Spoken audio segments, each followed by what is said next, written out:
There is a universe, no one knows its name, where gravity wasn't strong enough to bind matter together and no stars formed. And because no stars formed, no stars exploded. And because no stars exploded, no planets came about.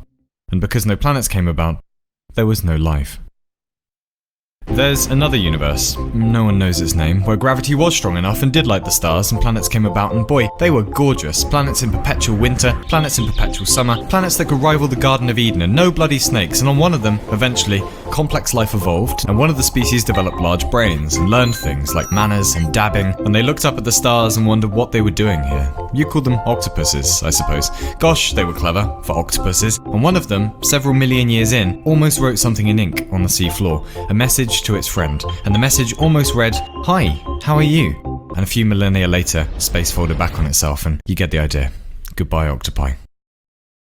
There's another universe where life formed on every planet, in every solar system, and it was carbon-based, it was silicon-based, it was made of crystals and water and plasma, it was made of quantum fields and light, and everything was alive, everything was doing a boogie, and it was everybody's birthday, every day, relatively, and everyone got presents, and they had over 1 trillion languages, some written down, some only spoken, some conducted telepathically, and they built a galactic civilization together as a perfect unity, sharing stories, sharing technology, speaking a common tongue, understanding everything about how the cosmos had been put together.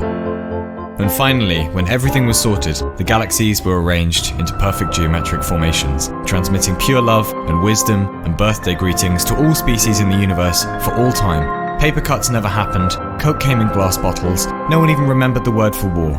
Everything was beautiful and nothing hurt. And yet, through a quirk in their evolution, because resources weren't scarce enough on the planets these species developed on, not a single creature in the universe was conscious.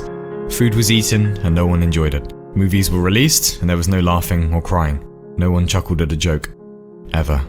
Space collapsed back on itself, eventually, and there hadn't been a single moment of sentience in the entire history of creation. There's another universe where the strong force is too strong and the weak force is too weak and nothing forms. Another where life develops too late and the stars have all gone beyond the light boundary and there's nothing to even see. Another with too many dimensions, another with not enough. Another where time goes in the opposite direction and species begin as gods and wind backwards to cells and never learn to survive. Another that only lasts milliseconds and collapses in on itself and heads straight back to oblivion. And that's how it just might be, across all possible universes, across all possible space-times. Problems with the laws of nature, not enough resources, missteps in evolution, an atlas of dead ends.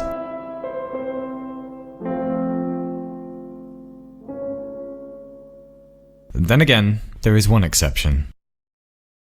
There's another universe, a big one, where life is rare, where intelligent life is very rare indeed. The stars are very distant from each other, the laws of nature are very complex. It's extremely lonely for any species developing, and most never even develop at all. But somewhere, we believe, is a planet where the oceans are vast and the climate is varied, where the smarter species on the planet may have developed just the right mix of ambition and kindness. And if you were to travel there, to this unbelievably rare statistical anomaly, to this impossibly lucky planet, where evolution, biology, chemistry, nay, the laws of physics themselves have come together to create sentient, intelligent life, you may be able to catch the native inhabitants singing for joy at what an impossibly lucky and rare position they find themselves in.